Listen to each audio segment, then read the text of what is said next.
ఇక్కడ ప్రజల్ని కూడా అలానే మరి నువ్వు చూస్తా ఉన్నావు.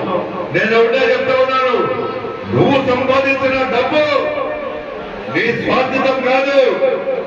నీవు జగన్మోహన్ రెడ్డి గారు మంత్రి పదవి ఇచ్చిన భిక్షతో ఈ రోజు ఆ మంత్రి పదవిని అడ్డం పెట్టుకొని మరి నువ్వు సంపాదించిన వ్యక్తి కాబట్టి నేను ఒకటే చెప్తా ఉన్నాను, ఒకవేళ ఆయన డబ్బులతోనే మనం కొనాలనుకుంటే నేను ఒకటే చెప్తా ఉన్నాను, ఎవరు కూడా వదలొద్దండి, అదంతా మన డబ్బే అని చెప్తా ఉన్నాను.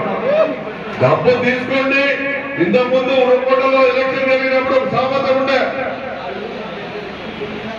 ఎవరు కూడా భయపడాల్సిన అవసరం లేదు, ఎవరికి తలవట్టాల్సిన అవసరం లేదు. మన ఓటు అనే ఆయుధంతో దిమ్మ తిరిగేలాగా మరి ఫ్యాన్ గుర్తుకు ఓటేసి వాళ్ళ దిక్క వదిలే మాదిరి సమాధానము ఖచ్చితంగా ఈ కామెడీ పట్టణ ప్రజలందరూ కూడా మరి ఖచ్చితంగా త్వరలోనే ఆ పని చేస్తానని కూడా నేను చెప్తా ఉన్నాను.